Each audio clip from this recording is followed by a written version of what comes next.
This conference will now be recorded. I'll be taking you for the IELTS this morning. We'll just go through the introduction and probably touch on the speaking component of the IELTS test.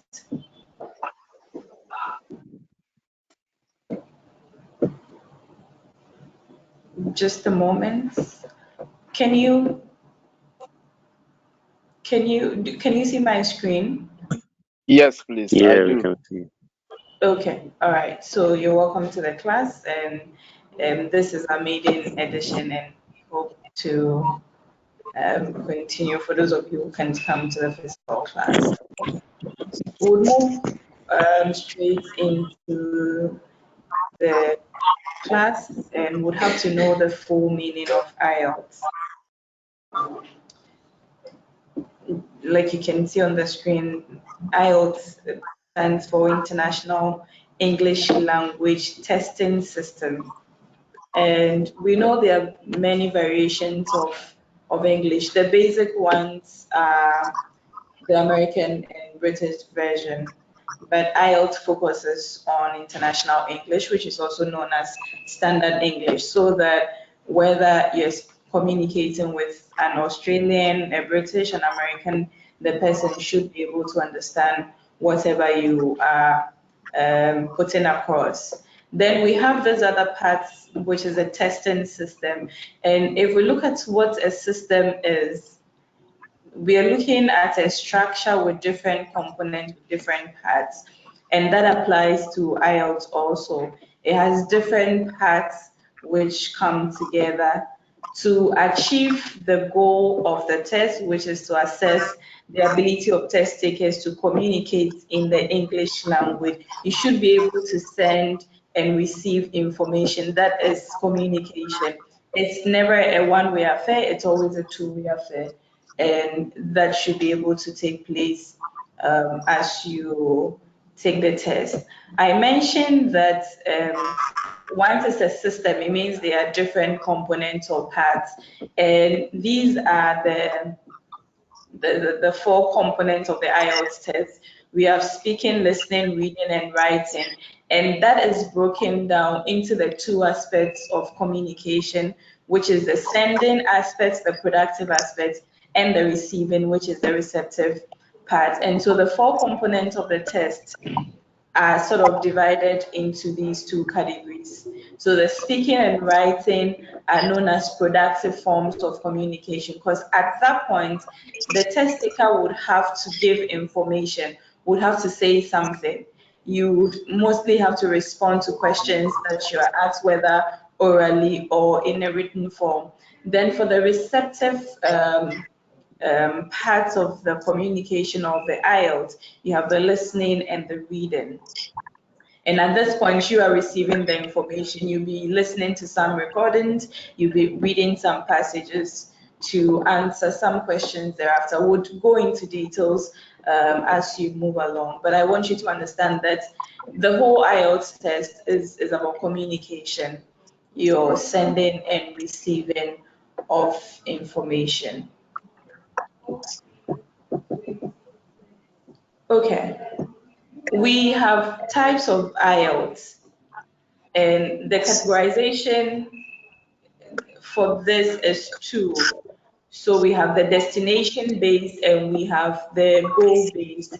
When we look at the destination-based, that is where you are taking the IELTS to. We have IELTS for UKVI, then we have the standard IELTS. So what is the IELTS for UKVI? UKVI means UK Visa and Immigration.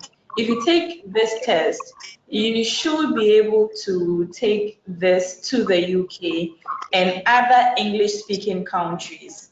You want to go to school, you want to go and work, you want to live there temporarily or permanently, you have to take the IELTS for UKVI, especially for the visa and immigration purposes.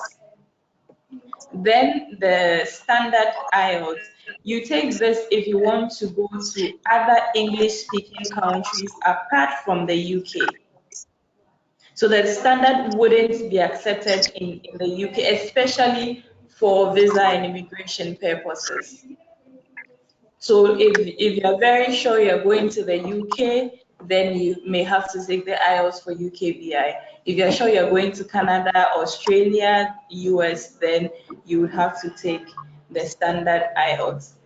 Then I mentioned also that there's another categorization that has to do with the goal for writing. Why are you taking the test?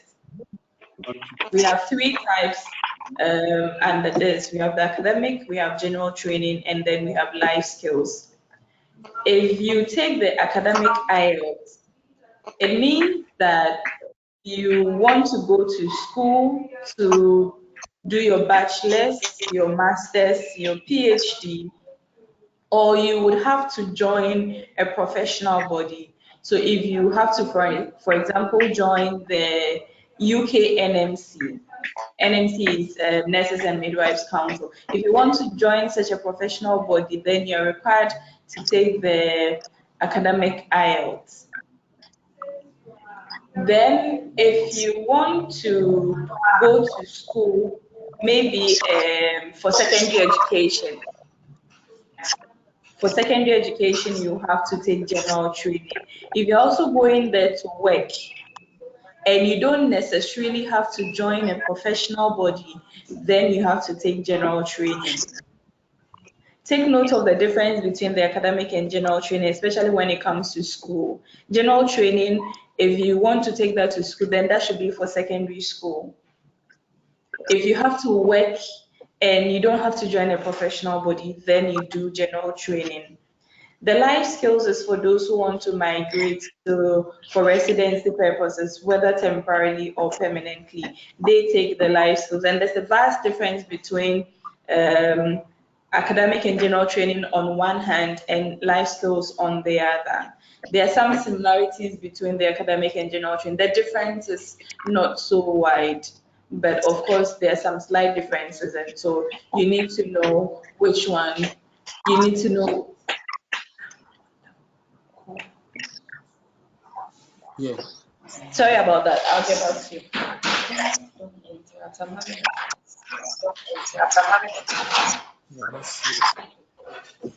Okay, let's continue.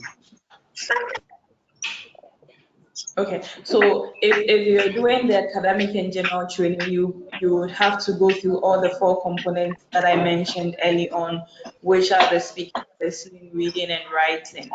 But if you have to do life skills, then you're just going to do the speaking and listening parts of it, which is quite different from what you do for academic and general training. If at any point you have a question, you can let me know and would respond to that. Okay. My question is about. Who is speaking? Can you? This Francis, madam. Okay. My problem is that about the discourse between the academic and the general, maybe the pass mark for listening and then reading. The what? What are the scores? In fact, maybe you need 30 plus in academic reading to get 7. What is the same as a general training in the reading? Okay. The fact is that because the academic version is quite difficult, you need a less number of marks to, for example, get band 7. Okay. But that of general training, theirs is fairly easy to pass, and so their band score ratings is higher. So you need more than 30 to get a band 7. Okay.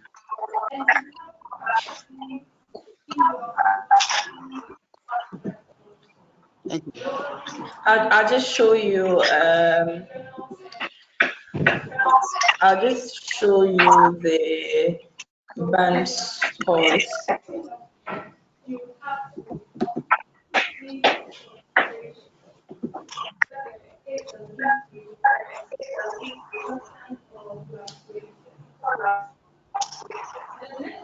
Okay, so on the screen I have IELTS reading scores academic.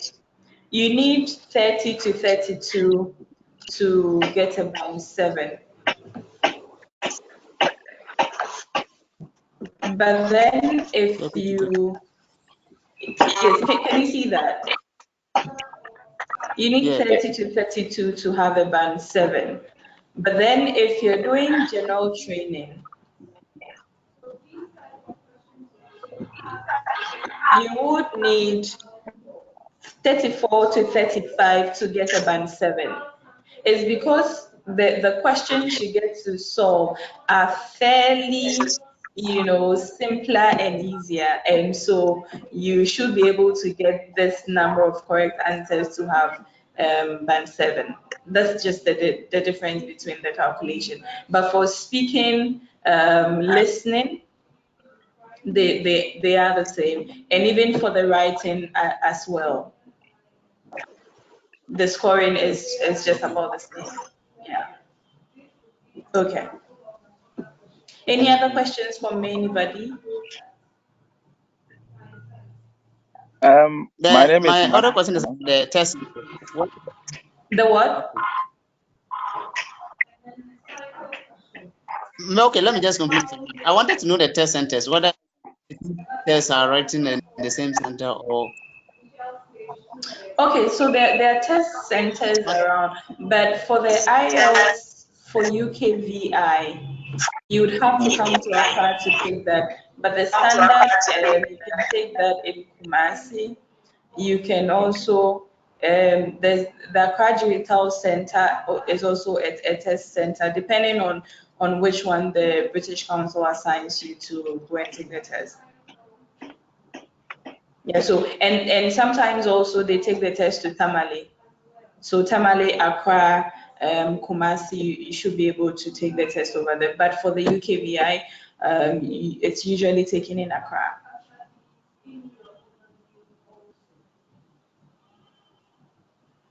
Hello. Yeah, hello. My name is Okay. Magnus. Okay. I actually wanted to ask the question that a friend just asked, but then the UKVI and then the academic, what is the difference? I want to know. Is it that Okay. not? Okay, so I'll take you back. I understood your explanation. I want to know whether is there difference in terms of price and then where you are writing the exams. Are you referring to the IELTS for UKVI and standard? And academic, like I'm talking So about academic. the academic general training life skills categorization has applies to, especially for academic and general training, it applies to both UKVI and standard. So we have IELTS for UKVI academic, IELTS for UKVI general training, we have standard academic, we have standard general training. Okay. If you want to take the UKVI, then you would have to come to Accra to do that. The standard is taken in Kumasi and Tamale as well. Okay. Yeah. The academic is taken if you want to go to school to do your bachelor's, your master's, your PhD, and to join a professional body. Then the general training is for work. If you don't have to join a professional body, then it can be used for secondary education as well if you want to go to secondary school in any of the English speaking countries. Then the life skills is for residency. Okay. Yeah. So why the UKVI is only in Accra? Well, that's the arrangement. That's the arrangement of the British Council. That's the arrangement of the British Council. I cannot really give the reason behind that. And I overheard you asking about price. Did I hear you right? Yes, Okay. I did mention that. So the Is IELTS there for difference? UKVI, yeah, the IELTS for UKVI is slightly expensive than the standard. Currently, the IELTS for UKVI is 1,322. Then the standard is 1,296. But that amount is not fixed. It fluctuates depending on the dollar rate. The dollar Yeah. rate. Okay. Yeah. All right. Thank you, Oh, doctors. Okay, we continue then. So I mentioned that there are 4 components, and these are the components: speaking, listening, reading, and then writing. Right.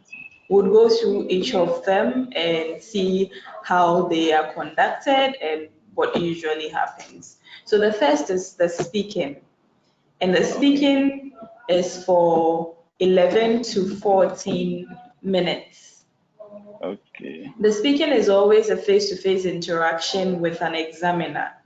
So on the day of the test, you would have to go to the exam center, and there will be an examiner to ask you a series of questions within 11 to 14 minutes. There are 3 parts in the speaking test.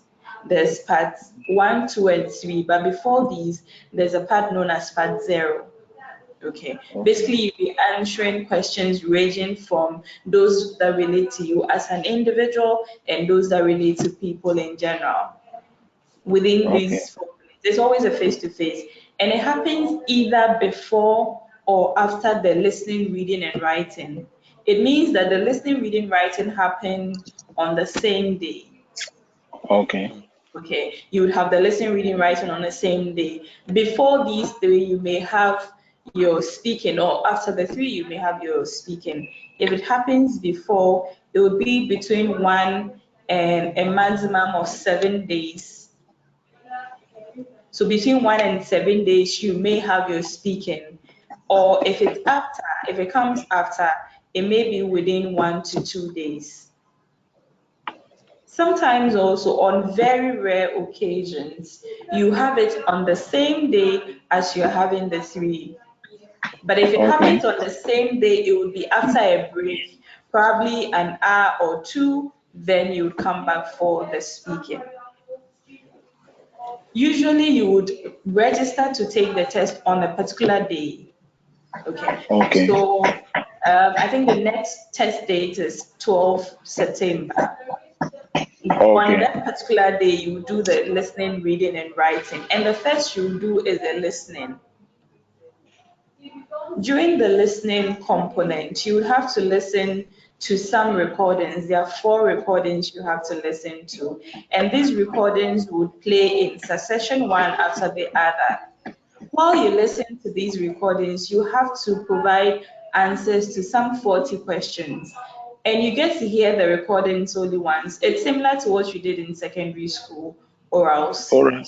Okay. Okay, so you would have to, and because it's played once, you cannot wait and say that, okay, at the end of the recordings, I would write down my answers. No. While you listen to the recordings, you have to write the answers on the question paper. Then the plus 10 minutes you see over here, this plus Mm-hmm. 10 minutes over here, it's an additional time given to you to transfer your answers from the question paper to the answer sheet. Okay. Yes, you have 10 minutes to do that. Then at the end of the 10 minutes, the question paper and your answer sheet will be collected from you. Okay. Okay. Then after that, maybe after 1 minute or 2, you will do the reading component, and that's similar to the comprehension test that we had to do at some point in school. If you're doing academic, you would have 3 long passages, which range between 500 and 1,000 words. These passages are taken from books, they're taken from journals, they're taken from academic publications. And you would have to read them and answer 40 questions in the 60 minutes that you have. Okay, if Okay. you're doing general training, yours will be slightly different. For sections 1 and 2, you would have a number of short notes. Then in section 3, you have a passage similar to what the academic candidates are having. And whether general training or academic, you have 60 minutes to answer the 40 questions. You don't have any transfer time like you had in the listening. And so it means that once you find the answer, you write it directly into the answer sheet so that you don't miss out on what you've answered. The last Mm-hmm. component on the day is the writing. The writing has two parts. You're doing this for 60 minutes as well. It has two parts. There's writing task 1 and then writing task 2. For writing Okay. task 1, if you're doing academic, you'll be given a diagram of whatever kind. And based on the information contained in the diagram, you're supposed to write an essay of 150 words minimum in 20 minutes. Okay. You don't need to have any prior knowledge of the diagram. All you need to write the essays contained in the diagram that you have. The information you have there is just enough to write that essay. You don't need to bring in anything that is not contained in the diagram. That is for writing Okay. task 1 if you're doing academic. If you're doing general training, then you have to write a letter. And that letter could be formal, semi-formal, or informal. All right. Then for writing task 2, whether you're doing general training or academic, you do the same thing.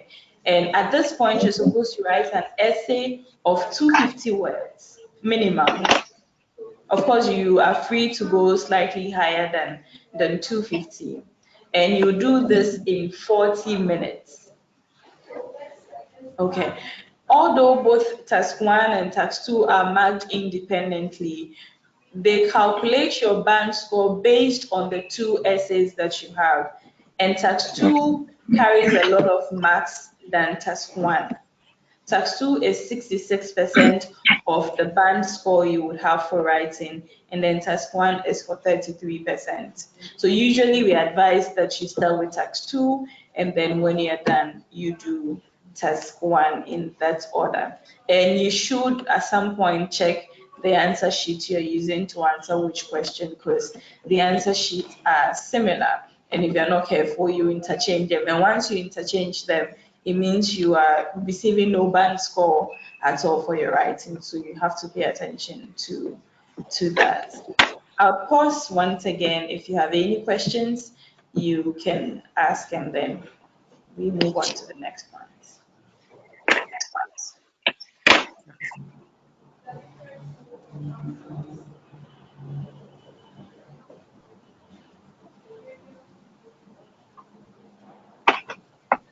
Do you have any questions? Yes, Madam Doctor, this is Magnus. Okay. Hello. Uh-huh. So you said I have to register for the exams on a particular date. So on the You date, don't. Okay, go ahead. do I have to choose the date, or is from the organization that will give me the date? Okay. So what happens is that once you have registered with us to take the tuition, we go through the tuition, the assessment sessions, we go through Okay. that. And at some point, the tutor and the client or the candidate would have to come to a consensus and say that, okay, now you are ready to write, or now I'm ready to write. And there are Okay. a number of dates. So maybe you want to write on Okay. 12 September, or you want to write on 28th September, or any of the available dates. At least the test is taken once a month. There are some Okay. months that has Okay. two test Okay. dates, and so we do So the in this case, registration for you. You bring the money to us, and then mhm. we do the registration. Then on the day you go for your test. So that means basically it depends on how serious one is Yes. attached to the tuition. Okay. Yes. Okay. All You right. need, Thank you. it involves a lot of resources, your time, your money, and all of that. And so at some point, you need to be dedicated to all that you're doing, so that you don't go and then you don't make the mark, and then that becomes another hurdle to be crossed. So you need to be sure that you're putting in a lot of effort. And the IELTS is such that you need to practice. It's not as though they are past questions. They Mm-hmm. just tweak, especially for the writing part. They just tweak Mm-hmm. the questions a little bit. Your ability to be able to practice and get in touch with a lot of materials would help you to pass the final test that you take on whichever day. Okay. Yeah. So in It this just case, the book that has been given to us, we should practice those ones in the book. yes. So you have some questions over there, but I think you would also at some point maybe you would have to come to the office because we need to give you some soft copy materials. Okay. Okay, that has a number of questions that you can practice with on your own. There are the Wow. 4 components in that. For the speaking, you can do the practice on your own. Okay. So you are asking yourself questions, you are responding, you are recording yourself. When you're done, you replay, you listen, you correct yourself, or you get somebody to help you do that. Of course, we would have speaking practice at some point, and so we would also come in to assess you. For the listening, in the soft copy materials, there are some recordings with questions. So once you get that, you can play them, answer them. You get a question wrong, you go back, you listen, you practice. The reading too, there are some passages. There's some reading sample test, and so you have to answer. Likewise, the reading, you have to practice. There are some questions for the reading, for example, there's one academic question, there's one general training question, 40 questions in all. Then the writing too, you have a number of them in the book. Okay. Yes, that you can practice and prepare yourself to take the final test. Another thing is you made mention that there are materials that we have to come to the office for it. Here is the case. I am far away in the north.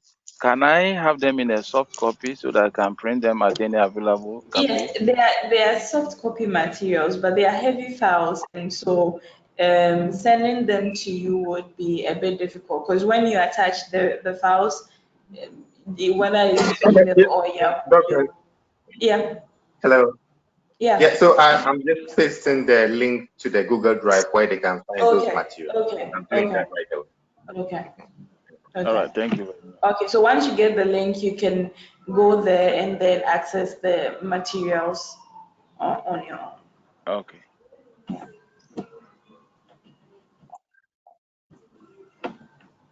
Okay, any other questions?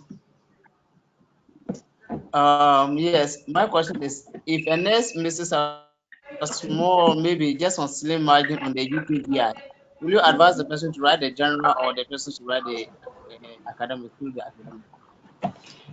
If a nurse does what? Like you miss maybe one of the components, let me say listening, that you couldn't be the right band. Mm-hmm. Will you advise the person for the academic or you go for the general, which the course is a bit better? No, you cannot, as a nurse, although you are going there to work, you would have to join a professional body. And the requirement is that you take the academic one. So under no circumstance can you take general training. And I also think that was the question coming from Alan Yes, Francis. yes. Yeah, so Francis, there is a difference Yeah. between academic and general training, and there is also a difference between UKVI and standard. I think your question was about whether to take a standard test or to take a UKVI test. No, he's asking if you miss out on the maybe a component in the test, you've taken Yeah, UKVI, you've missed out I thought on. he actually got the question wrong in the sense that there's no price difference between academic and general training. So I think he wanted to ask about the standard or UKVI rather than academic or general training. Alan, is that your question? Yeah. Yeah, Okay, it's supposed to be standard or UKVI. UKVI. Okay. UKVI. So if you take the UKVI, like I mentioned at the beginning, you're using that to get to the UK, especially their visa and immigration process. Okay, and the band score that you are required to get for that is not as high as what you are required to get to be able to register with the UK NMC, for example. And so, if you take the UKVI for the first time, and probably for whatever reason you are able to make the required band score in a particular component, if that result you have is okay for the visa and immigration process, then you can use that. It means you have to take another test, and so you may decide that you will take the standard because the UK NMC allows you to register with them using the standard IELTS. Of course, you're taking the academic version, not general training. Okay. That's okay. Have you got the explanation right? Yeah, now it's clear. Okay. Okay. Okay. All right. Any other questions? Yeah, please, I have a question.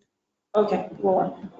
Yeah, I'm a nurse and I'm more interested about what this is my first time joining this class and when it comes to this topic as a whole. So I just want to know if you're a nurse and you're a starter, this is your first time, what do you have to know? Like what do you have to do before which IELTS test are you going in for? Okay, unfortunately, you joined us late and so you missed that point. But if you're a nurse, you want to go to the UK, Okay. you have to take IELTS for UKVI, and you have to take the academic version of that. You're taking the academic version of that because you would have to join a professional body, which is the UK NMC, before you can start working. Okay. And you're taking the UKVI because you want to go to the UK. The UK visa and immigration process requires you to take IELTS for UKVI. Although to register with the NMC, you can either use the IELTS for UKVI or standard. But since it's not advisable or it would be a waste of resources to take both the IELTS for UKVI and standard, you have to just take IELTS for UKVI, which you can use to enter the UK one and to register with the UK NMC as well. Okay. Okay. Thank you very much, madam. Okay, my pleasure. Any other questions from anyone?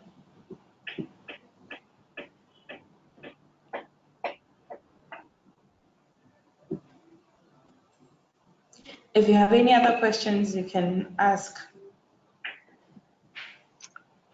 This Magnus. I think for now we can continue. If we have any other question, we will come in later. All right, then we'll move on. Would look at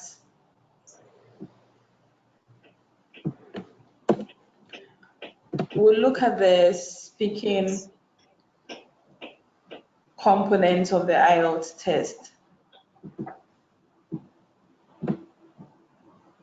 And I would be making notes in the slides as we move along.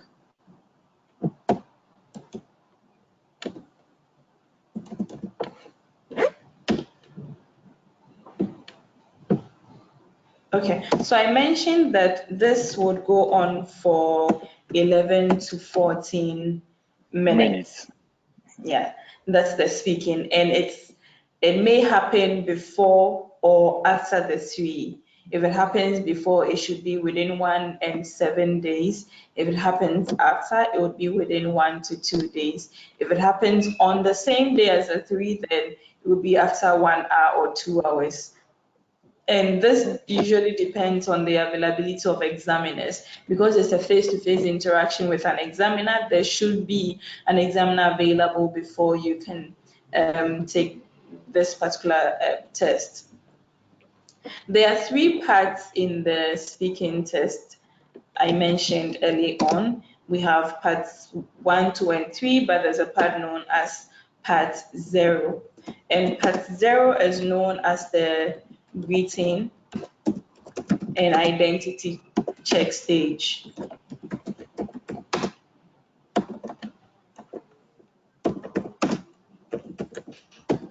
Okay, the greeting and identity check stage. At this point, the examiner, there'll be greeting what depending on the time of the day. So either good morning, good afternoon, good evening, or whichever time you've been asked to come for the test. And then there will be questions to establish your identity. Who is it that is coming for the test? The examiner would have to establish that whoever registered for the test is the same person so that you avoid instances of impersonation and all of that. It means that when you're going for the test, whether speaking or the other three, you would have to go with your passport. You don't go with your passport, you miss out on the test. You miss out on the test, you would have to register again, which means that you have to pay the full amount again before you be allowed to take the test. Okay, so you would be asked to mention your full name, about where you live, where you come from, about whether you work or school. The set of questions you get during part 0 are not fixed. Ones that would, so definitely you'll be asked for your name, where you live, and for you to produce your identification. At the point when you're asked to produce your identification, you have to hand over your passport to the examiner. And because it's a speaking test, at every opportunity, you need to try to say something. So you don't just stretch your hand and give the passport to the examiner, but you say something. And the speaking is informal. It's an informal speaking session. So something just informal. Here you are, you may have it.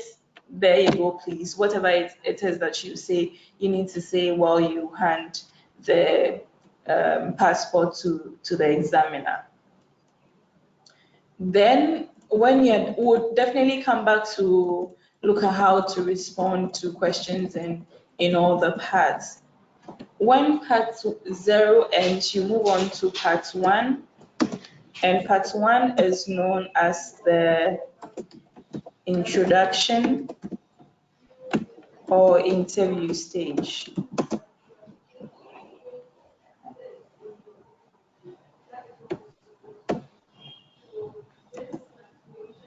Part 1 is known as the introduction or interview stage. Just a moment, guys. I would be with you soon. Did you register? Okay. You join the class when you're done. Hello. Sorry for the interruption. So part 1 is known as the introduction or interview stage. It's known as introduction because at this point, the examiner gets to know you beyond the information you provided in part 0. And it's known as interview because it's a question and answer scenario. So the examiner will ask you a series of questions and you have to respond. The type of questions you get during part 0, they are basically social, everyday issues that you are likely to be asked when you travel to a place for the first time. You would make some friends, and these friends would ask you questions to get to know you more. So they may ask you about your country, about where you live, about where you come from, the food you like, your best, your favorite colors, your friends, your family, your work, anything that relates to you as an individual. And you have a minimum of about 2 topics and a set of questions under these 2 topics that you have. You will do this for 4 to 5 minutes. Part 1 would go on for 4 to 5 minutes, and you would have a minimum of 2 topics and a maximum of 5 and beyond, depending on the script of questions that the examiner has.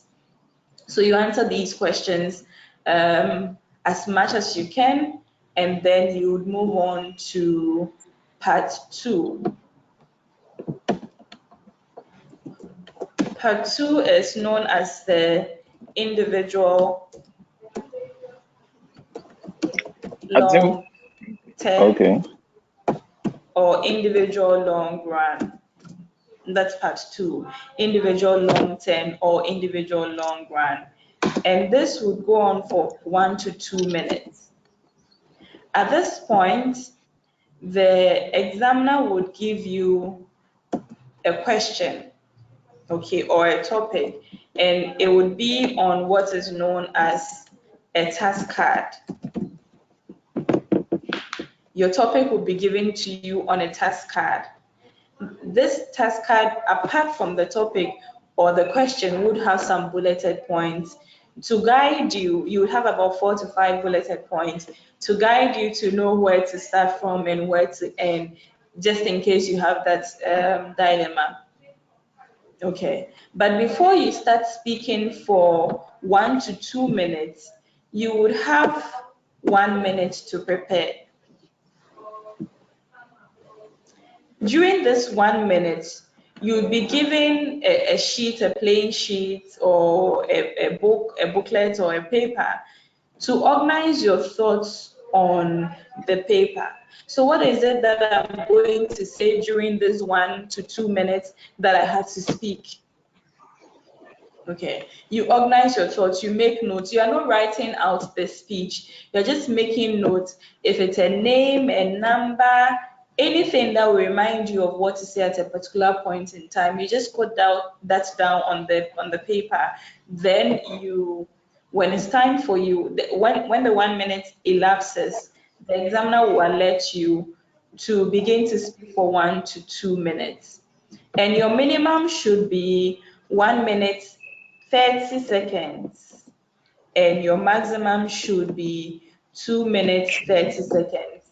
Beyond 2 minutes 30 seconds, the examiner would interrupt and ask you some questions after that. You should be able to organize your thoughts very well and make very good notes. Otherwise, you are not likely to do enough of the speaking. And very often, candidates who take the IELTS test, when it gets to this part 2, they're unable to speak more. It's because they don't utilize the 1 minute allocated for the note making. You need to be able to make very good notes. And you're just not right. You have about 4 to 5 bulleted points or less, and you can cover each of them or all of them in about 5 seconds. So how would you make, how would you,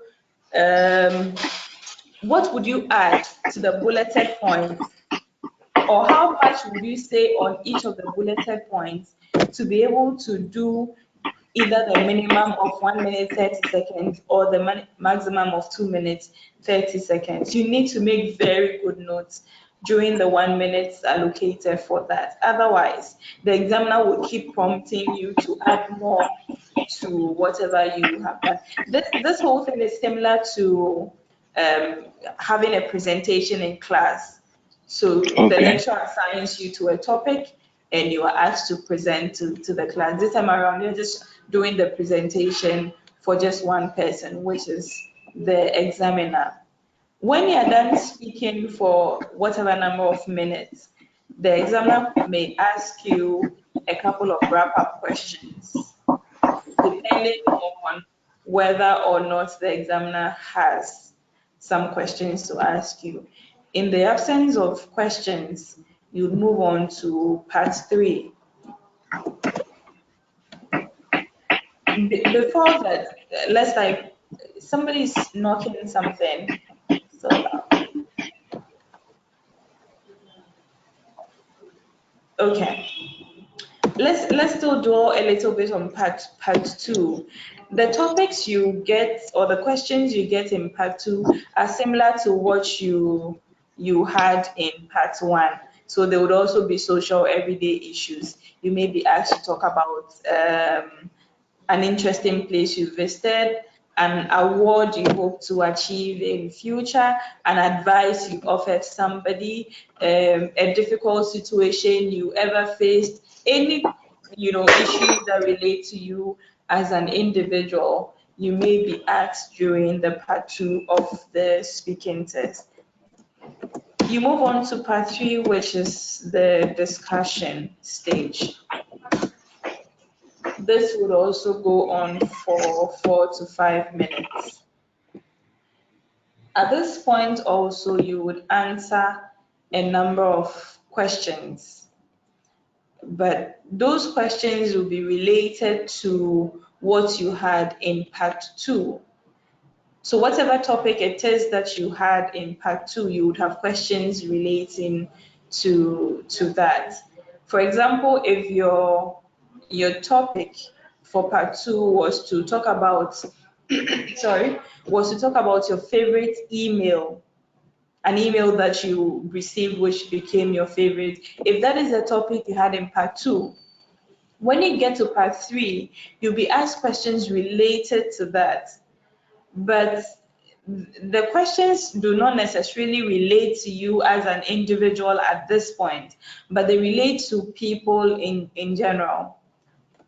So you had to talk about your favorite email in part 2. When you get to part 3, you would have questions such as what makes an email a favorite, or how has communication over the years changed, or you would have questions, let's say, how different is sending an email to talking to somebody on the phone. These are some of the questions you are likely to get in part 3 if your topic for part 2 was to talk about your favorite email. And for 4 to 5 minutes, you'll be doing this.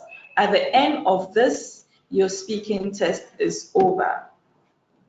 One thing you have to know about the speaking test is that the whole thing is recorded. But the recording is not for the sake of assessment. Because while you speak, while you respond to the questions, the examiner is assessing you.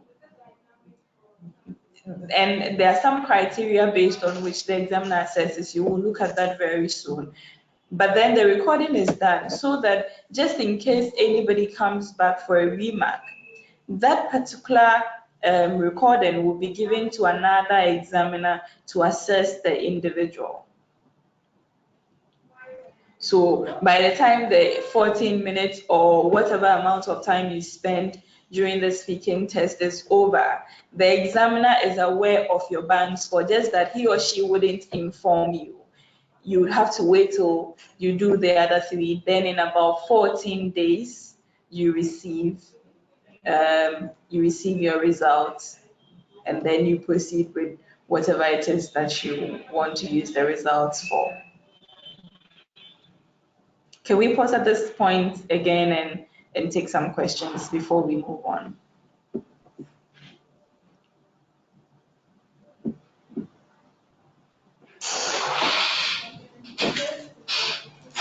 If you have any questions, you can ask before we continue.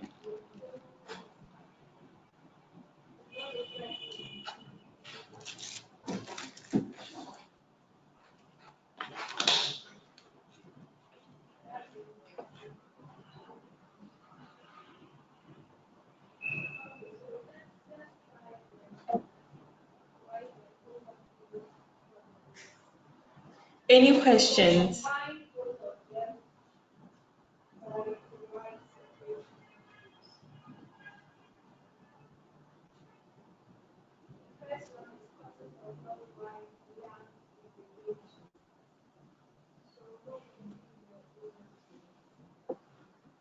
Hello, is anybody on the line?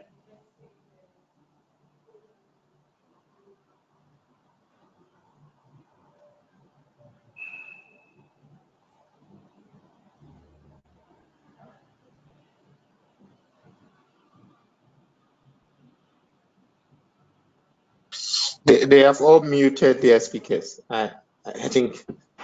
Okay. Hello. Mag, put it on Yeah. again. Yeah, this Magnus.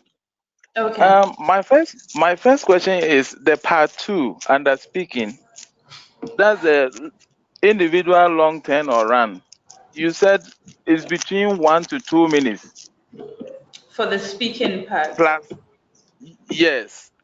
So I want to find out, is it that do they calculate the number of words or how speed you speak, how fluent, or I want to know because once they are using time, is it about the number of words or sentence? Because I know some people speak slowly, which the time were against them. Okay. The speaking test has nothing to do with how fast or how slow you speak. You just should be able to speak enough. You should use, some good words and expressions to convey the information that you have to put across during that 1 to 2 minutes. That is why you have 30 seconds after the 2 minutes for some grace period for you to cover up if you're a very slow speaker. Okay. Yeah, so it's not necessarily about the number of words or sentences that you speak, but it's about the information you put across and how much good language or good expressions you use to convey that information. All right. And another question is the speaking test, does the examiner or the person who will test you, is he using a format or anything that comes to the person's head, he can just put it before you? No, they have a prepared script of questions. So they Okay. go according to the questions that they have. But because it's informal, anything Okay. at all Okay. would happen. Probably they would ask you a question based on an information that you put across. It's more of a discussion between two people, Okay. very and in an informal, context. And so, although they have a script of questions, they are free to digress and talk about some things that you mention as you go along. Okay. Yeah.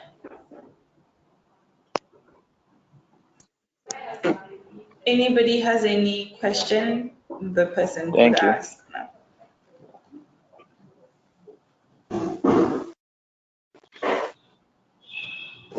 Georgina, you have a question, Erasmus? No, please. I think I'm No, I good with don't this. have a question. Okay, Okay. that's fine. Okay. All right. So would continue then and look at the assessment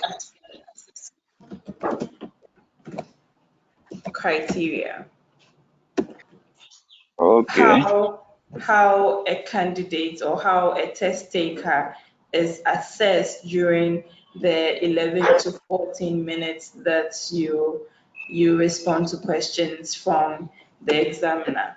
And the first you need to look at or you need to focus on is fluency and coherence. Okay. Okay. Fluency has nothing to do with the speed of your speech. Like Okay. Magnus mentioned some few minutes ago, some people speak very fast, some very slowly. Fluency has nothing to do with that. Whatever the speed, whatever the tempo, you should be able to maintain that over a period of time so that you are not talking and there are these long pauses. You should be able to flow. Okay. You should be able to continuously talk when you're supposed to. So when you're asked the question, you don't have too many discourse fillers.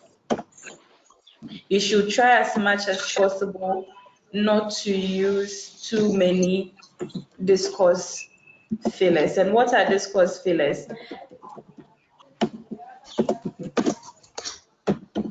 Discourse fillers are words or gestures or signs we make or we say when we are trying very hard to remember a particular word or Okay. expression, and that is not coming in. So some people are speaking, and for 30, 45 seconds, 1 minute, they're saying and they're not able to, continue whatever sentence they are putting across, or whatever information they are putting across.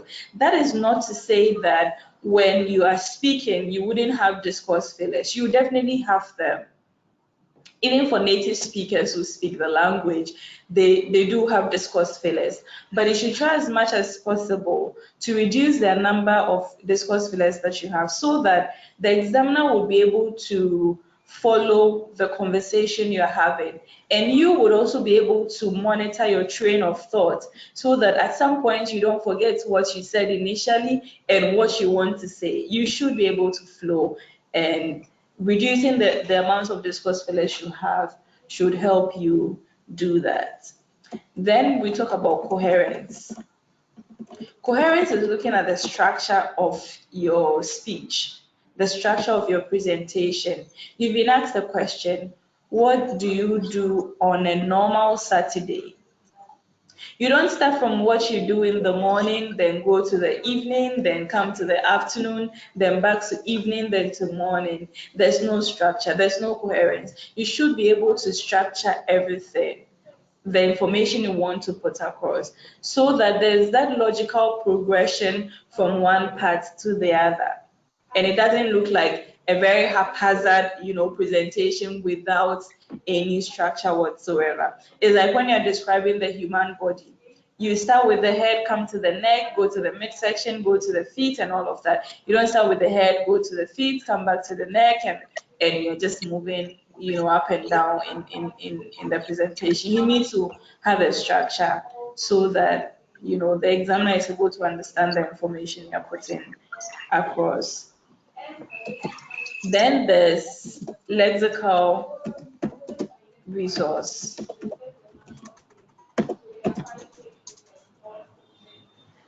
Lexical resource has to do with your vocabulary, how much words, how much expressions you have to convey your thoughts. You should have, first of all, a wide range of vocabulary. You should have enough vocabulary to convey your thoughts. It's not that you have just about 5 or 6 or 7 words and you're using them all through the speaking, session. For every question that you're asked, you're using the same set of words. No, you have to have a wide range of vocabulary. And vocabulary is very important, because there are certain topics that, every topic has its own vocabulary. So you're talking about the airport, you're talking about cooking, you're talking about fishing, you're talking about school, you're talking about church. You have vocabulary for each of these topics, and you should be able to use them when you're asked questions concerning those ones. Apart from the range, you should be able to think about precision. How precisely are you choosing your words and expressions to convey your thoughts? You're talking about a particular, issue. Your words should convey the exact information you want to put across. There shouldn't be any ambiguity. So you've been asked a question, what do you do when you go to the banking hall? Then you say, I go to put money in my account. You've put across your information, but the words you chose were not precise enough. So otherwise, you should say, I go to deposit, or I go to withdraw. That is more precise than saying that I go to put money in my account, or I go to take money from my account. That is not the precise way of putting that information across. So you need to focus on this as you respond to the questions. Then another thing is that you should be able to use a number of uncommon words, but your focus shouldn't be on using uncommon words, because at some point That is the focus of a lot of people, or that is the focus of some people.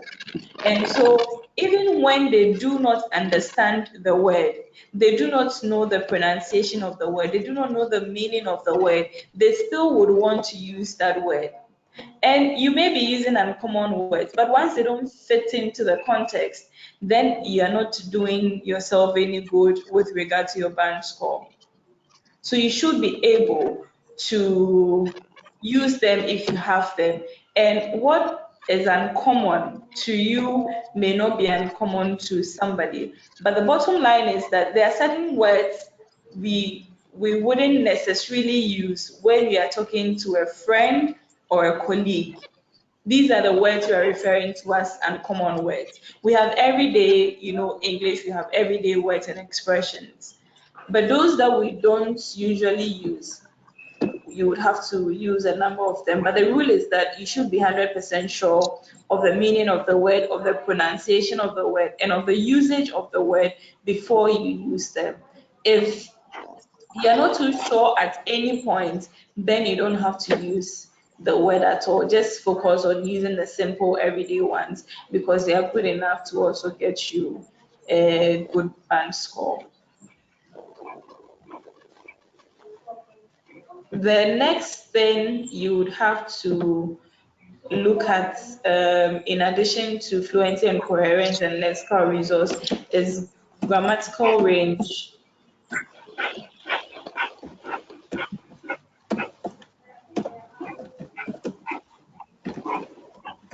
Grammatical range and accuracy. Grammar has to do with the rules of the English language or whichever language you're referring to. And you should pay attention to the grammar of the English language as you employ the language to respond to questions. There are a number of things under grammatical range and accuracy. One has to do with tenses. When the action took place or is taking place or when it will take place, and then when we are talking about that particular thing. So we have action time versus speech time. The thing happened yesterday. You are talking about it today. What tense are you supposed to use? So we have the present, the past, the future, the simple past, and all of that. You have to know about them. So I had gone to the market yesterday, but he wasn't around. You are asked a question, for example, what was your childhood leisure activity? What was your childhood leisure activity? If you listen to the tense of this question, it's in the past and you are no more a child at the moment. So if you're answering this question, you have to use the past tense to a large extent. So when I was growing up, I loved to read a lot. I loved to watch movies because as the one responding, I'm no longer a child, and so I had to use the past tense. So you focus on the sometimes there will be a tense in the question, and that tense should inform your choice of tense as well as you respond. Then you would also have to look at subject verb agreement.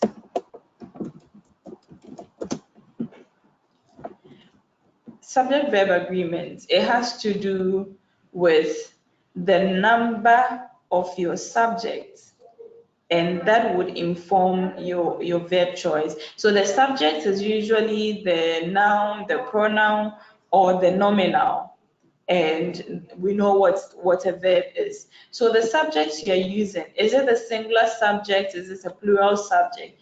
That should inform your choice of verb. So for example, you have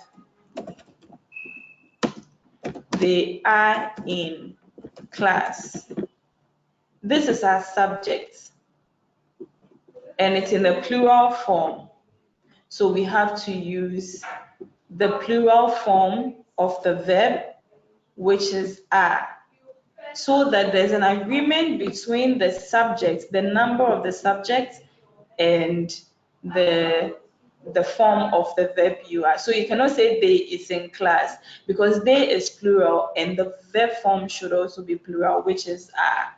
And that is why this is, so while you're speaking, while you're responding to the questions, you need to pay attention to subject verb agreement.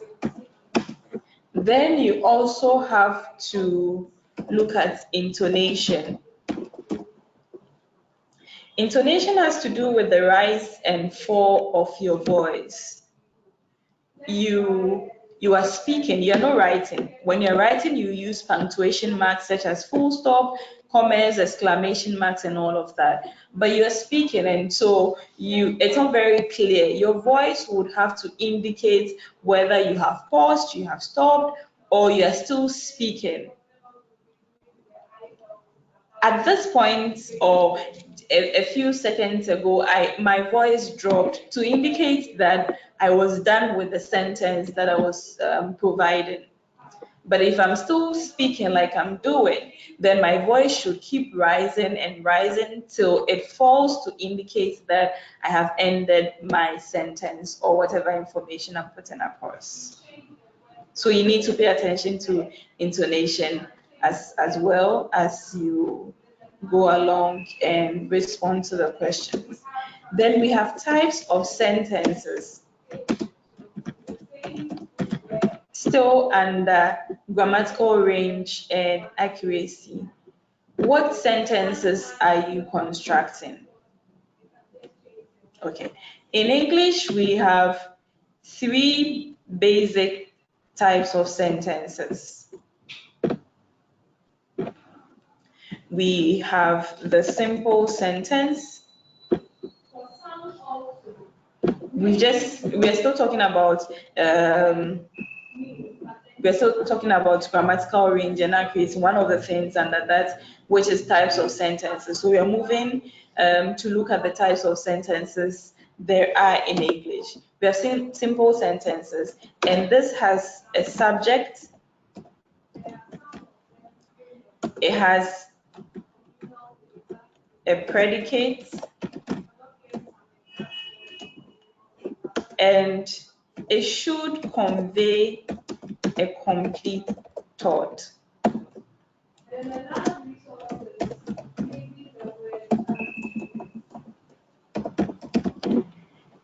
The simple sentence has a subject. I mentioned a while ago what the subject is: noun, pronoun, nominal. Then it has a predicate. And the predicate is the verb part of the sentence. The subject is the noun, pronoun, or nominal. And the predicate is the verb part. And this simple sentence should convey a complete thought. You should have a complete information in the simple sentence that you are constructing. So they are in class. It's an example of a simple sentence because it has a subject, which is they. It has a predicate, which includes are in class. So from the verb part to the end of the sentence is the predicate. So this passes for a simple sentence, and especially also because it conveys complete information or a complete thought. Then we have the second type of sentence, which is known as the compound sentence. The compound sentence has one simple sentence, then it has another simple sentence or more. You can have 2 or more simple sentences. And when you bring these 2 or more simple sentences together, then you construct a compound sentence. To do that, you need what we call a conjunction.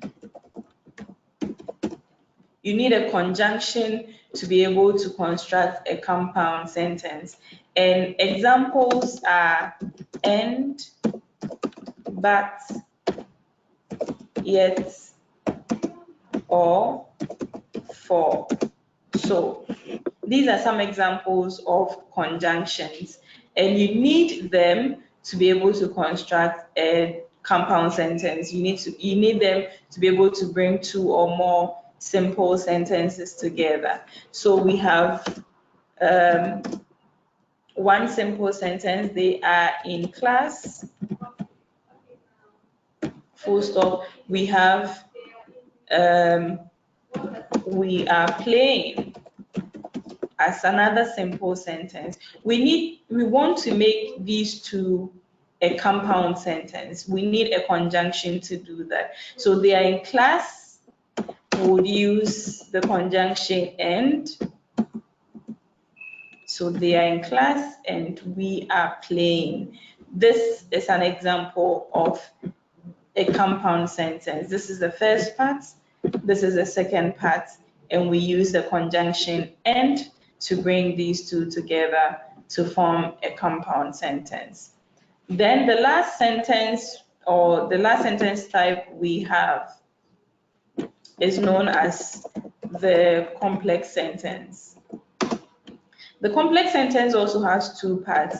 It has the independence clause and it has the dependent phrase.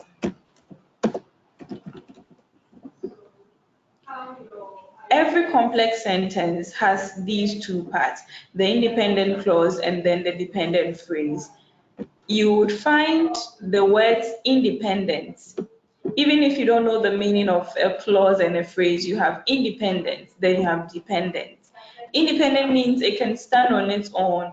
It doesn't need to rely on any other sentence to give complete information. It means if you have an independent clause, you should get the full information from that. Okay, so the independent clause is just like the simple sentence. It has a subject, it has a predicate, and then it has the subject, it has the predicate, and then it conveys a complete thought. But we have the dependent phrase, and once it's dependent, it means that it will have to rely on the other part of the structure to make any sense.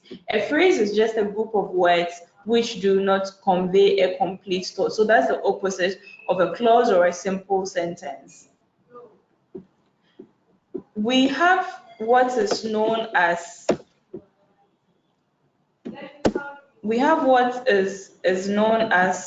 the subordinating conjunction, and these are also known as connectors or connecting devices.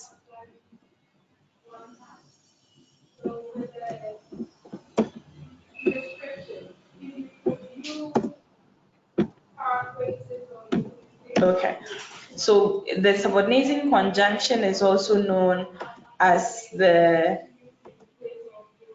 connector or the connecting device, and you need these to be able to construct a complex sentence. Whichever part of the sentence, remember we have two parts, the independent clause and a dependent phrase, whichever part is affected by the subordinating conjunction becomes the dependent phrase. An example or examples of subordinating conjunctions are because, even though, we have while, we have whereas. These are examples of subordinating conjunctions, and I said that whichever part of the sentence is affected by the subordinating conjunction becomes the dependent phrase. Let's go back to one of the simple sentences that we used. I said they are in class. That is the simple sentence. Once this particular sentence is once you add a subordinating conjunction to this, you no longer have an independent clause or a simple sentence, but you have a dependent phrase. So let's try to add something. So let's add even though they are in class. This is not a simple sentence. This cannot be an independent clause. We need another part, so that we can get the full information. So initially it was a simple sentence, but now because we added the subordinating conjunction, it is now a dependent phrase. It means that we want to construct a complex sentence, and so we need the independent clause. So even though they are in class, they cannot see each other. This is a complex sentence. So once this first part that has that is in yellow, once this part is the dependent phrase, it means the second part, they cannot see each other, which is in red, is the independent clause, because this can stand on its own. If you say they cannot see each other, it has a subject, it has a predicate, it conveys a complete thought. Okay, these two together is the complex sentence. And to show some high level of proficiency in a language, and in this time around the English language, you have to construct a number of compound and complex sentences to show or to indicate that you're proficient in the language. As for simple sentences, anybody can construct them. That is not also to say that if you're finding difficulty constructing complex and compound sentences, you should at all costs do that. You should also, you may use a number of simple sentences also. They are equally good enough, but try as much as possible to construct a number of compound and complex sentences. All right, so we're still talking about grammatical range and accuracy, and then we looked at types of sentences. The last assessment criteria, we've mentioned 3 so far. We mentioned fluency and coherence, we've mentioned lexical resource, we've mentioned grammatical range and accuracy. The next, or the last assessment criteria is pronunciation. They don't need you to speak like a British, they don't need you to speak like an American, but then they want to understand every information you're putting across. And your pronunciation of the words, your rendition of the words matters a lot. If you're pronouncing a particular word and the examiner is unable to understand that because of your pronunciation, it means you're not communicating with the examiner. You are mentioning this word and it doesn't sound like this is the word you're mentioning. The examiner will not understand you. And once he or she doesn't get the information, it means that your band score would be negatively affected. So you need to try as much as possible to pronounce the words as correctly as you can, so that the examiner would understand whatever information that you're putting across.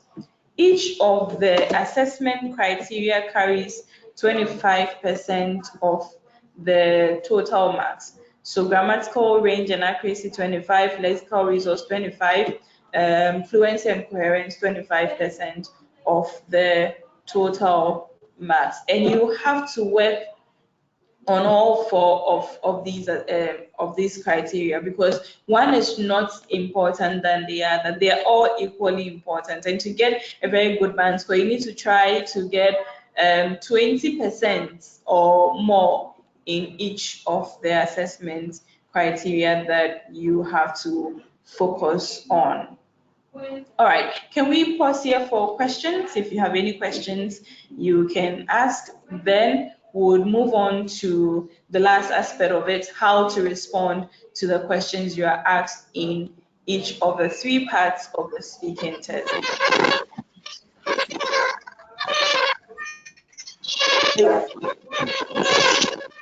Magnus, you're giving a very bad feedback. Can you check your device? Okay, that's fine. Who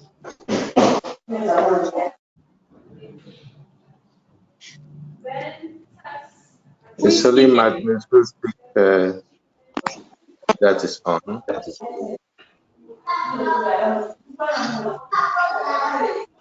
Yeah, okay, Erasmus. Gina, Sabina, Salome. Can you put your speakers on and then your mics on? And if you have any question, you can ask now. Okay.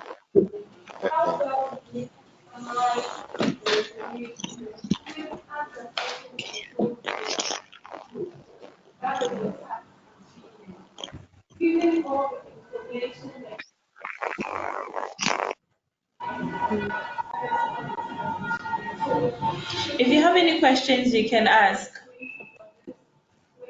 No, please. Doctor, Okay. Yes. I wanted to find out in the speaking text with both parts that we have, the sentences, are we using only the present tense in answering each part, or they require past in some of them? Okay. So you need to listen to the tense of the question. Then you can decide on the appropriate tense to use. If you're asked the question, what award do you hope to receive in the future? What award do you hope to receive in the future? For such a question, as much as possible, you have to use the future tense because you haven't received the award yet. You are not receiving the award now, but you hope to receive it in future. So in future, I look forward to receiving maybe the Star of the Volta award or whichever award it is that you hope to receive in future. So you always need to listen to the tense of the question, then you can know what tense to use. What was your favorite childhood memory? What is the most popular food in Ghana? What is the most popular food in Ghana? For such a question, you have to use the present tense because it requires that per the tense of the question. So the most popular dish in Ghana or the food that is commonest in every corner of Ghana is, then you mention whatever dish it is. And with the three types of sentences you have just said, when I'm using any of this, do I still have a chance of getting a good band score? Or I should use only some specific tenses to get a good band score? Could you repeat your question? The three sentences you just taught, I Mm-hmm. want to know, in using any of these sentences, can I get a good band score in speaking? Or I should be able to use just specific ones for a good band score? Okay. Okay. So my point in looking at the types of this is that you need to focus on removing all the types of sentences there are in English. And especially for compound and complex sentences, it would take someone who is proficient in the language to be able to construct these sentences. Simple sentences are very easy to construct. You wouldn't necessarily make a lot of grammatical mistakes when you're using simple sentences. And so to indicate that, you're not just like everybody who is just speaking the language and you're proficient in it, you have to construct a number of good compound and complex sentences. But they shouldn't be faulty. Of course, you're paying attention to grammar. So you're constructing a sentence. Listen to the subject you're using, the predicate you're using should be in agreement with the subject. So you pay attention to grammar as well. Not that you're just constructing compounded complex sentences and they are faulty grammatically. No, you need to pay attention to grammar as well. Okay, thank you. Okay. Any other questions from anyone?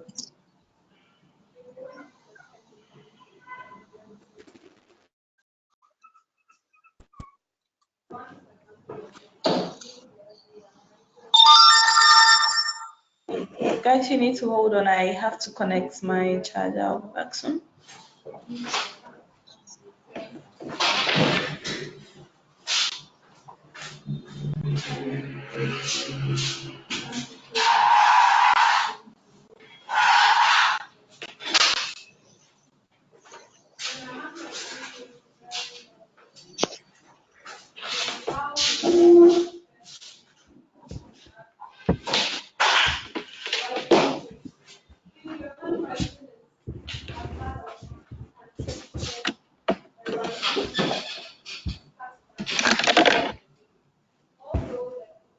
Hello.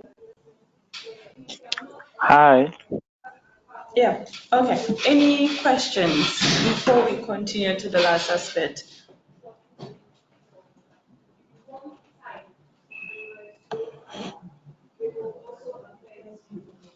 Anybody has a question?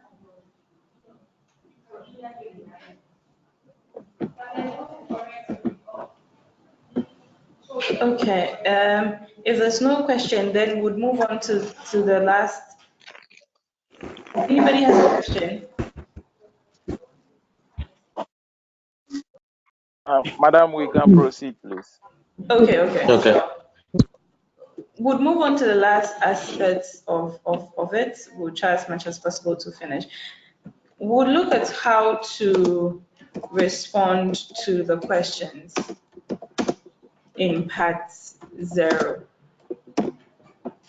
How to respond to part 0 questions. 3 principles are going to guide you while you respond to questions during part 0. One is that you're supposed to be short, you're supposed to be factual, and you should aim to give very complete responses. These are the 3 guiding principles when you're responding to part 0 questions. Short, factual, complete. And remember that I said this whole thing is an informal speaking session. So the examiner has asked you, where do you live? As much as possible, you should give very complete responses. They should be factual and short. The briefness of the response is not about whether you're using a word or 2. There should be complete sentences, whether simple, compound, or complex. Everything should be in complete sentences. So the examiner is asking you, where do you live? I live in house number AB/264C, Santa Maria, which is a suburb of Accra, located in the Greater Accra region. That is short, that is factual, that is complete enough. The examiner asks you, do you work or school? You don't say, I work or I school, just like that, and leave it there. It should be complete. So I'm a psychiatric health officer working in the Cape Coast Psychiatry Hospital or whatever it is, which is located in Cape Coast in the Central Region. There should be complete information. Or I'm a student of the University of Education, Winneba, pursuing my bachelor's degree in English language, whatever it is you're studying. Don't just leave the answers, halfway for the examiners to ask you the next question. That is not necessary. That is not necessary. That is not necessary to do when you're doing part 0 questions. Keep these in mind: short, factual, and complete responses. When the examiner asks you what is your name, because it's supposed to be informal, your response should be, and I want to type that down and then I'd say, when the examiner asks you what is your name, instead of saying my name is Dorcas Ado, which is my name, you just say my name's Dorcas Ado. And this name apostrophe S is the contract. You have name and the contracted form of is, which is the apostrophe S. Because it's informal, you need to say this. So my name's Dorcas Ado, not my name is. But at any point, if you don't readily remember to say my name's is, don't struggle and go back and forth. Otherwise, it will look very strange and unnatural. What is your name? And you're struggling to, mention that. Or you can equally say,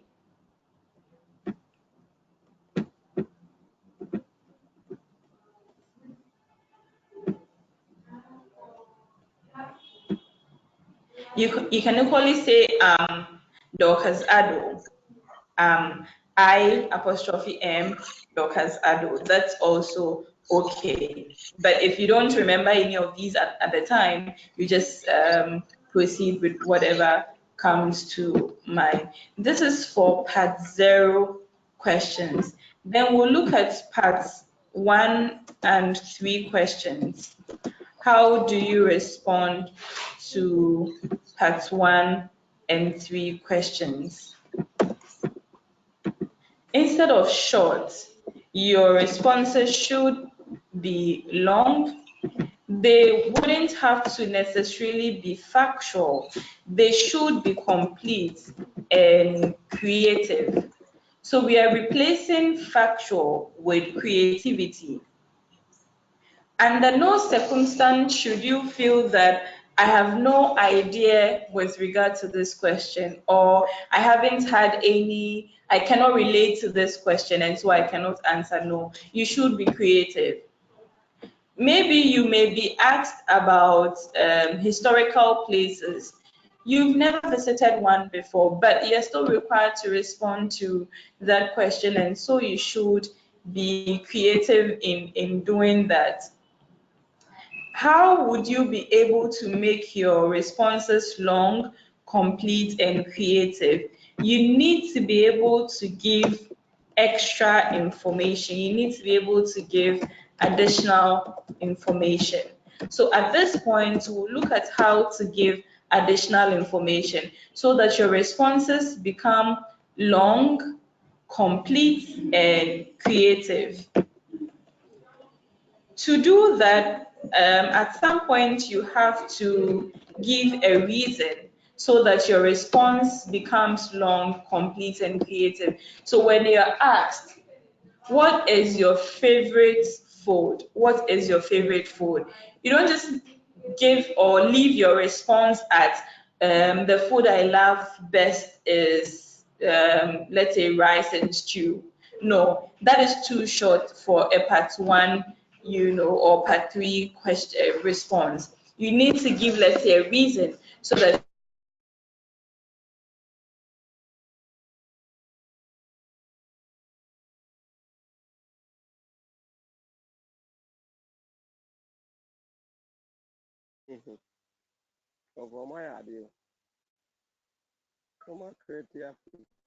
and resources to be able to prepare that food, and that's why it's my favorite food. At some point also, you may want Okay. to, yeah. You went off briefly. Could you go back and start from additional information? Oh, okay.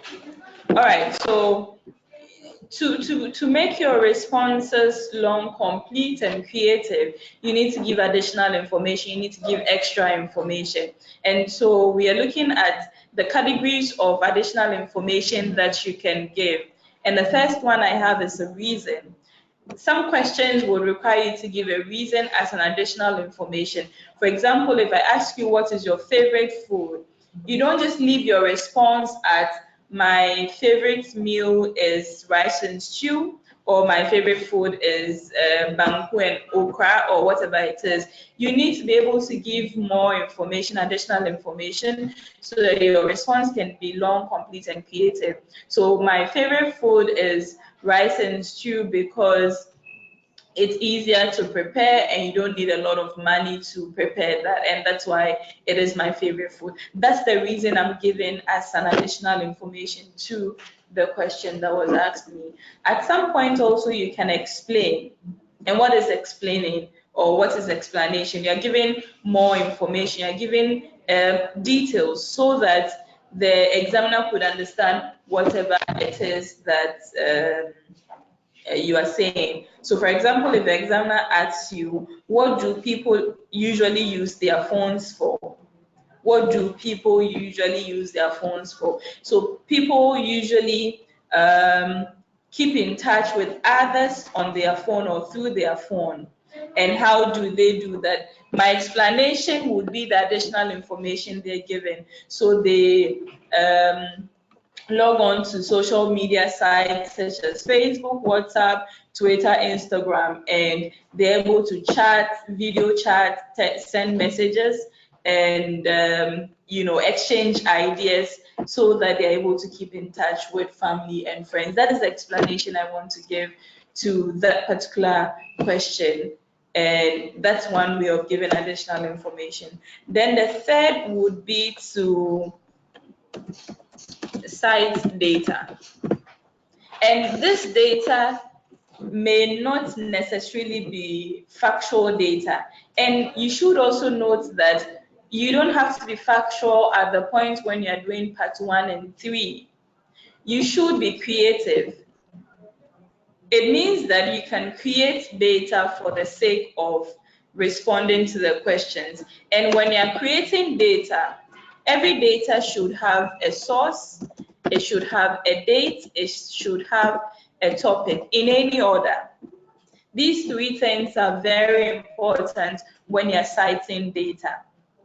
So the examiner would ask you, what is the commonest crime in Ghana? What is the commonest crime in Ghana? So according to the Ghana Police Service, in a report published on May 2005 on the crime rates in Ghana, kidnapping and armed robbery were the top crimes committed. You've answered the question, you've given additional information, you cited data, and in the data you had a source, you had a date, and you had a topic. If you're not doing this also, then you can give examples. You can give examples as a way of giving additional information. So if the examiner asks you what is the most popular phone or brand of phone in Ghana, what is the most popular brand of phone in Ghana? Your response as a way of giving additional information could be to cite examples of brands of phones. So in Ghana, where I come from and live, we have phones or brands of phones such as Samsung, iPhones, we have Techno, we have ITEL, and we also have Huawei. But the commonest you find is Samsung, because a lot of people use that. I've given examples. Well, I gave another additional information, which is the reason, which is acceptable. These additional information you can see on the screen are not they are not exclusive of each other, so you can use them together. Maybe for a particular question you want to give data and also explain, it's fine.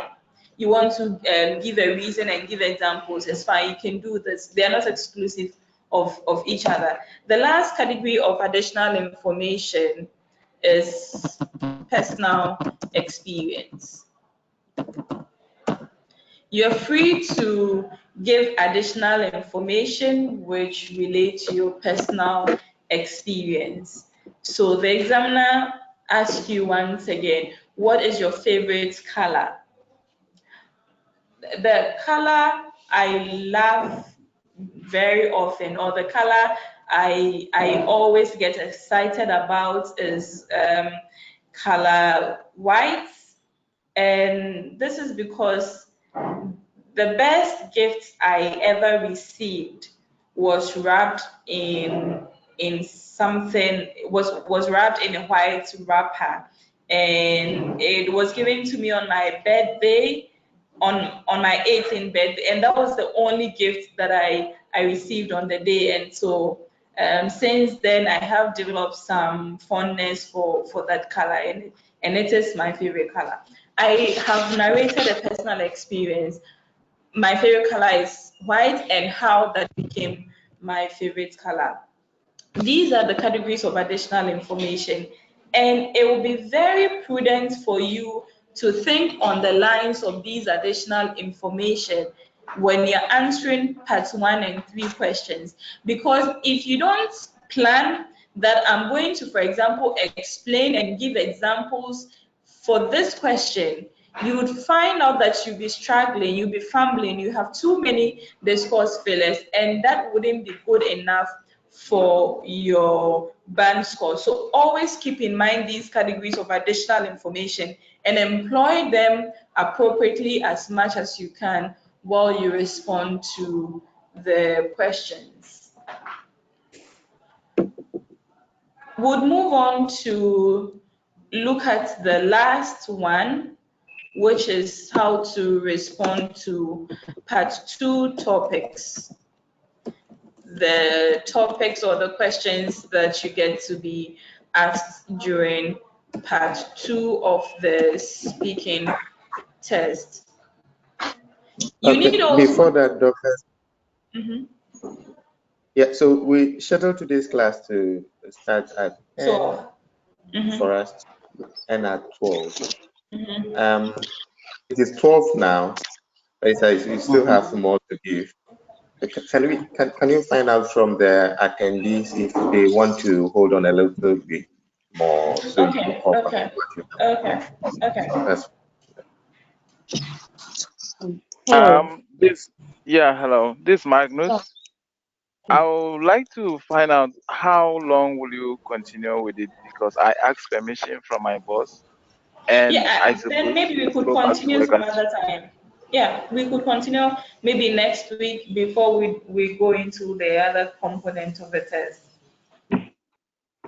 I'll be grateful for that if my colleagues will allow us to continue next time.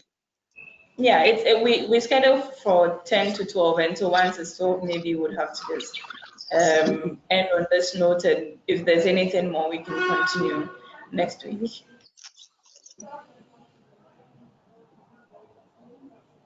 Okay, I have no problem. okay, that's fine.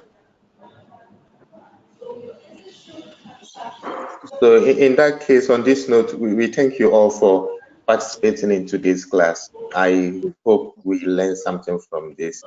I believe we are all on WhatsApp groups. Those of you who attended the class today, I will be moving you from your individual groups to the WhatsApp group for the online classes, because the discussion will continue there, and the live classes will happen on Saturdays between 10 and 12. So we have not just ended. If you have more questions, you can go to the WhatsApp page and ask the questions, and we'll be there to answer your questions. So, Doctor, your final words.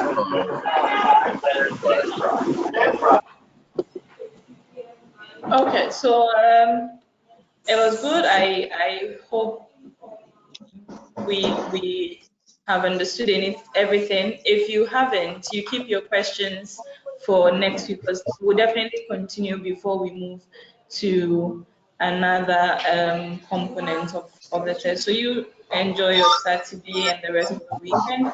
I'll see you next week. All right. Okay. Thank All right, you. Thank you very much. That was wonderful. My pleasure. Okay. Okay. Thank you. Goodbye. I haven't bought the phone yet.